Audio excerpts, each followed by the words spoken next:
Ma question pour vous est que beaucoup de gens comme nous voient la volatilité de cette géopolitique émerger précisément de la présence des États-Unis en premier lieu.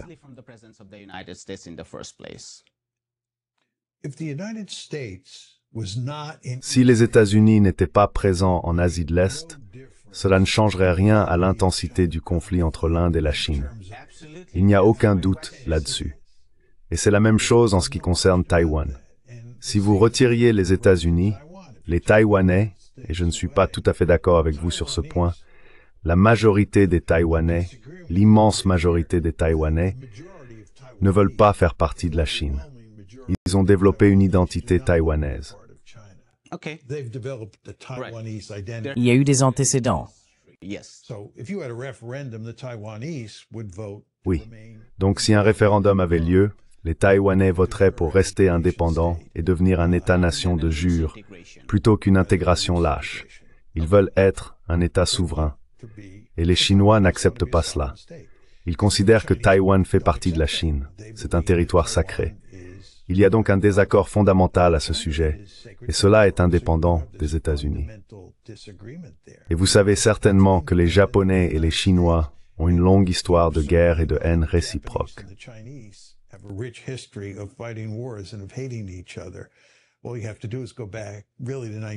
Il suffit de remonter en réalité à 1931, lorsque les Japonais ont pris la Mandchourie, puis à 1937, lorsque la guerre à grande échelle a éclaté entre le Japon et la Chine et a duré jusqu'en 1945, pour se rendre compte que le potentiel de conflit entre le Japon et la Chine est toujours présent, que les États-Unis soient dans la région ou non. Ce qu'il faut comprendre concernant les États-Unis, c'est qu'il est probablement nécessaire qu'ils soient en Asie de l'Est afin de contenir la Chine. Si les États-Unis n'étaient pas là, je ne pense pas que les Japonais et les autres pays d'Asie de l'Est pourraient y parvenir seuls.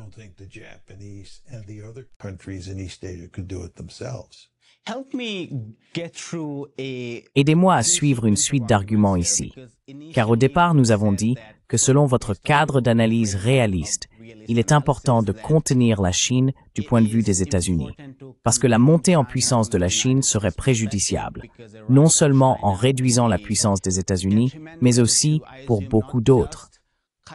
Est-ce correct? Est-ce l'hypothèse de départ? D'accord, si c'est correct, alors dans votre réponse suivante, vous avez dit que si ce n'était pas pour les États-Unis, certes, le problème de Taïwan est un cas particulier, je l'admets. Il existe des cas comme celui-là dans tous les États-nations postcoloniaux, où les nationalismes ont pris des directions différentes. Ne parlons pas de Taïwan pour l'instant. Mais en ce qui concerne les autres nations, prenons par exemple la coexistence pacifique du Japon et de la Chine. Qu'est-ce qui nous fait croire que cela ne serait pas possible sans les États-Unis?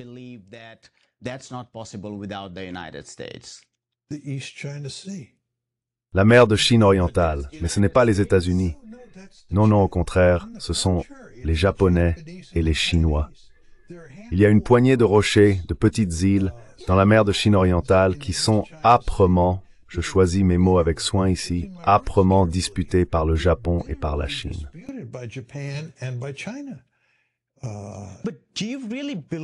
Mais croyez-vous vraiment que ces conflits frontaliers, que je qualifierais de conflits frontaliers, représenteraient une réelle menace pour la Chine? Est-ce que ces conflits frontaliers entraîneraient nécessairement les deux nations dans une guerre à notre époque?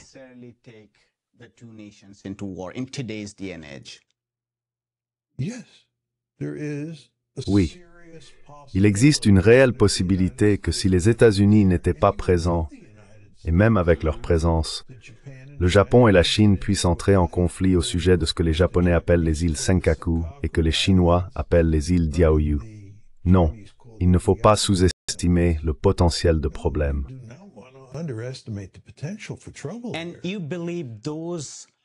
Et vous pensez que ces conflits auraient existé même sans les États-Unis? Parce qu'auparavant, vous avez dit qu'une grande partie de ces conflits sont dus à la polarisation géopolitique. Par exemple, l'AUKUS, cette sorte d'encerclement massif de la Chine, y compris les États-Unis qui s'étendent jusqu'en Australie. Laissez-moi vous poser une question. Pensez-vous que s'il n'y avait aucune présence des États-Unis en Asie, il y aurait tout de même un conflit à la frontière entre la Chine et l'Inde?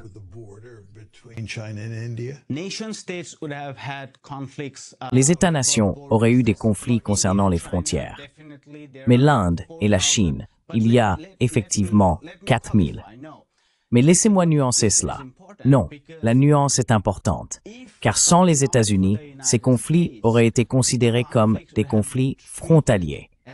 Et comme vous le savez, la Chine a déjà résolu pacifiquement environ 10 conflits frontaliers sur 14. C'est sans rapport. Il y a un conflit frontalier intense entre la Chine et l'Inde. Et je vous dis que je pense que cela n'a rien à voir avec les États-Unis. Même si vous retiriez les États-Unis de l'équation, ce conflit frontalier existerait toujours.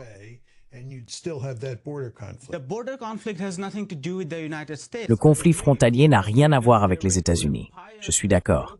C'est parce qu'il y avait deux empires qui se sont effondrés, et de là sont nés des États-nations. Mais la polarisation... Non, ce que je dis, c'est que la polarisation plus large du Quad, de l'AUKUS, l'utilisation de différentes bases dans l'océan Indien, c'est précisément à cause de la présence des États-Unis. Les Indiens n'auraient même pas osé parler d'encercler la Chine sans les États-Unis. Mais c'est une autre question.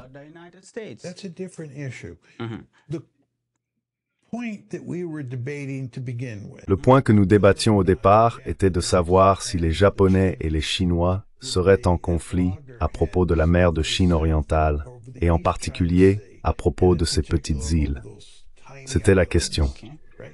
Et vous avez dit que si les États-Unis étaient retirés de l'équation, alors le conflit disparaîtrait essentiellement.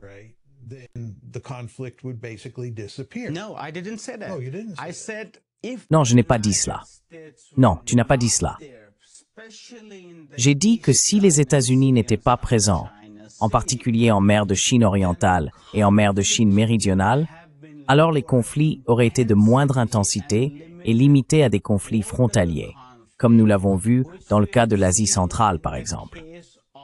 Il y a eu beaucoup de conflits frontaliers, entre guillemets, entre la Chine et de nombreux anciens États d'Asie centrale de l'Union soviétique. Beaucoup d'entre eux ont été résolus de manière beaucoup plus pacifique parce qu'ils étaient traités comme des conflits frontaliers. Ont-ils été résolus pacifiquement?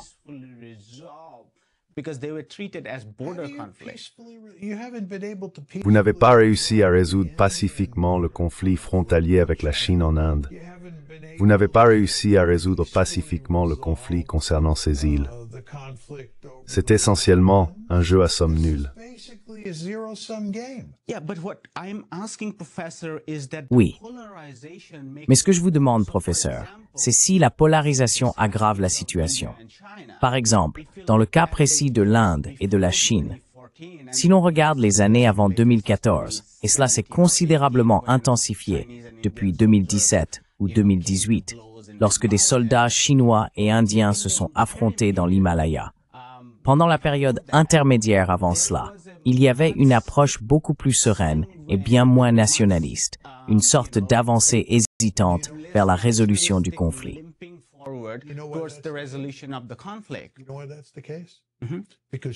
Vous savez pourquoi c'est le cas? Parce que la Chine n'était pas une grande puissance. Ce qui s'est passé ici, c'est que la Chine est devenue une grande puissance. Et lorsqu'elle est devenue une grande puissance, elle est devenue plus agressive. Et plus la Chine devient puissante, plus il est probable qu'elle essaye d'imposer un règlement frontalier à l'Inde. C'est ainsi que fonctionne la politique des grandes puissances. C'est pourquoi j'ai dit que ce n'était pas dans l'intérêt de l'Inde, ni dans celui de Taïwan, de faire de la Chine une grande puissance. Je me souviens que lorsque je suis allé à Taïwan en 2014, j'ai eu une conversation en tête-à-tête avec le président de Taïwan, le président Ma. Et le président Ma était très intéressé par l'idée d'interagir avec la Chine et d'aider l'économie chinoise à se développer. Je lui ai dit que c'était une grave erreur. Vous allez faire de la Chine une grande puissance et la Chine a Taïwan dans sa ligne de mire. De plus, de nombreuses entreprises taïwanaises dépendaient de l'essor de la Chine. Absolument. C'est tout à fait exact. Et il a dit que c'était une bonne chose. Et j'ai répondu que d'un point de vue géopolitique, cela n'avait pas de sens. Mais c'est exactement ce qui s'est passé avec l'Inde. Le problème auquel l'Inde est confrontée aujourd'hui, et j'ai parlé à plusieurs Indiens qui en sont conscients, c'est que la Chine devient de plus en plus puissante. En fait, on pourrait dire que l'écart entre l'Inde et la Chine se creuse. Et c'est une mauvaise nouvelle pour l'Inde, car les grandes puissances ont tendance à essayer de régler les choses par des menaces coercitives ou parfois par la force militaire lorsqu'elles deviennent vraiment puissantes.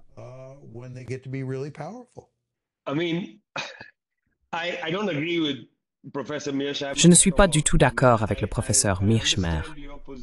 Je veux dire, je comprends votre position et je la partage. C'est donc la première chose que je dirais. Je pense que votre point de vue est très lucide, à savoir, d'accord, prenons le différend insulaire, ou même la question de Taïwan. Vous savez, le principal partenaire commercial de Taïwan est la Chine continentale. Taïwan n'est pas une question de population autochtone menacée d'occupation. En fait, la plus grande partie de la population de Taïwan est composée de personnes qui sont arrivées sur l'île en 1949, fuyant les communistes, qui ont ensuite réprimé les populations autochtones et instauré une dictature militaire pendant des décennies.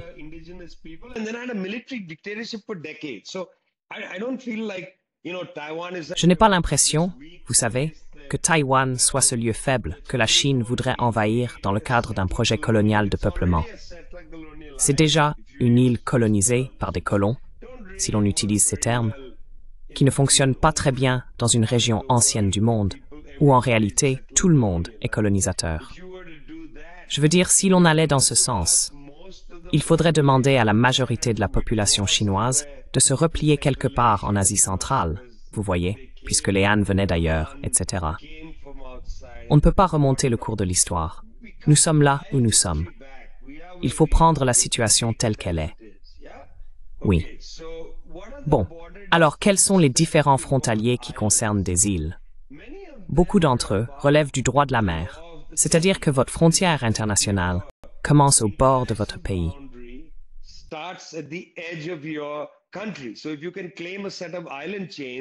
Donc, si vous pouvez revendiquer un ensemble d'archipels, alors vous pouvez dire, regardez, les armées étrangères ne peuvent pas s'approcher à moins d'un certain nombre de milles nautiques de nous. C'est en grande partie pour cela. Une partie concerne aussi l'énergie présente dans ces eaux. Il y a peut-être des gisements de gaz, etc., que les pays se disputent. Cela arrive souvent dans les archipels. Oui, c'est le cas pour certains d'entre eux, mais tout cela peut être résolu. Tout cela peut être résolu. Par exemple, si la marine américaine cessait de s'approcher du littoral chinois, alors la Chine n'aurait pas besoin d'exiger une zone tampon plus grande. Parce que l'idée d'imposer une distance de tant de milles nautiques est en fait la raison pour laquelle ils contestent et ont commencé à construire certaines îles.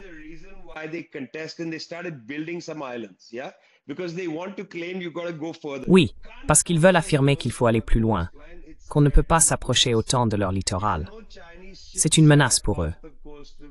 Oui, il n'y a pas de navire chinois au large de New York. Une frégate chinoise a fait le tour de l'Australie et toute l'Australie a paniqué en se disant que les Chinois patrouillaient leurs eaux. Pendant ce temps, des navires australiens sont en mer de Chine méridionale. Les navires britanniques, le Queen Elizabeth II, étaient en mer de Chine. Pourquoi? Qu'est-ce qu'ils patrouillent? Qui leur donne le droit d'être, pour reprendre l'expression de John Mearsheimer, des policiers? Nous, les Asiatiques, n'avons pas besoin d'un policier américain là-bas. Vous savez, nous sommes tout à fait capables de gérer ces choses.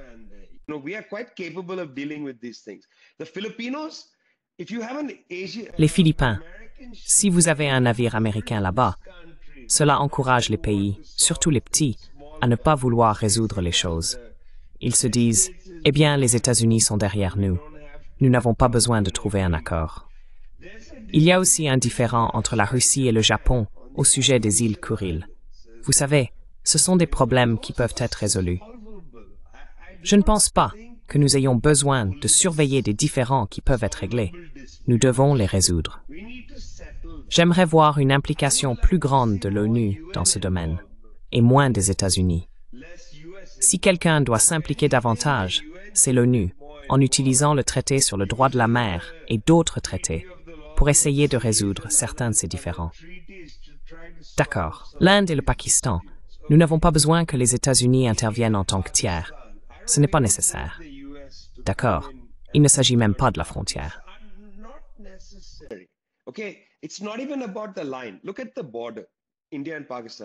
Regardez la frontière entre l'Inde et le Pakistan, du Rann de Kutch jusqu'au nord. La majeure partie de la frontière est délimitée et convenue. Nous avons une frontière qui s'étend jusqu'à la région du Jammu, jusqu'à la lisière de la vallée du Cachemire. Et puis il y a une toute petite section entre l'Inde et le Pakistan, qui est la ligne de contrôle. On l'appelle la ligne de contrôle parce que c'était la ligne de 1948. Le gouvernement indien revendique le Cachemire occupé par le Pakistan et le gouvernement pakistanais revendique le Cachemire occupé par l'Inde. C'est ainsi que chaque camp l'appelle. Ils revendiquent ces deux zones, cette région de la vallée qui s'étend de Mirpur jusqu'à, vous savez, Pulgam ou ailleurs. Cette bande est contestée par les deux parties. C'est une situation qui peut être résolue.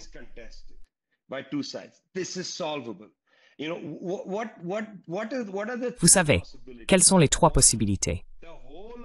Premièrement, que toute la vallée du Cachemire devienne une partie du Pakistan. D'accord, je doute que toute la population de Srinagar soit d'accord avec cela. Deuxièmement, que toute la région où l'on parle cachemiri, jusqu'à Mirpur, beaucoup de gens de Mirpur vivent à Bradford, en Angleterre. En gros, Mirpur c'est Bradford. Et que toute cette zone revienne à l'Inde, ce qui, à mon avis, n'enthousiasmerait pas les Mirpuris. Vous savez, c'est peut-être déjà le cas. Troisième option, que tout devienne un seul pays, ce qui est une idée folle, parce qu'il serait enclavé, et tout le monde lui en voudrait. Cela poserait de sérieux problèmes. Même le PKK kurde, qui se bat depuis des décennies pour un Kurdistan indépendant, a finalement déposé les armes et dit « Nous allons désormais agir politiquement au sein de la Turquie ».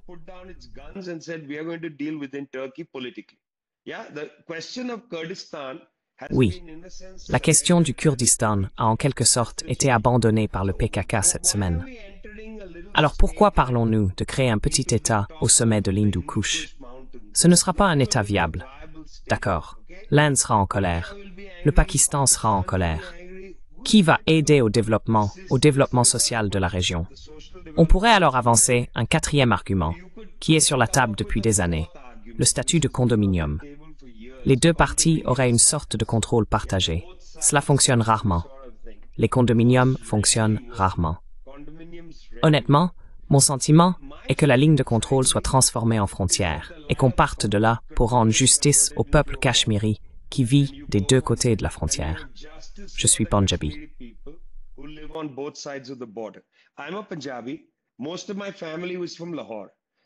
La plupart de ma famille venait de Lahore. Nous avons encore de la famille au Pakistan. Le reste est venu en Inde. Nous avons de la famille des deux côtés de la frontière. Ça fonctionne, tu sais. Je veux dire, ils sont là-bas, nous sommes ici. Qu'est-ce que tu veux faire? Oui, c'est le cours de l'histoire. On ne peut rien y changer. Je veux dire, qu'est-ce qu'on va faire? Se battre pour un Pendjab uni. Désolé, les Khalistanis ont essayé. Ça n'a pas marché. La plupart des gens au Pendjab ne veulent pas ça. Ils sont très heureux de faire partie de l'Inde. D'accord. Donc, je n'essaie pas d'être polémique à ce sujet. Je pose juste la question. Il n'y a que quelques solutions. Même si vous organisez un plébiscite ou non, il faudra mettre une ou deux de ces solutions sur la table.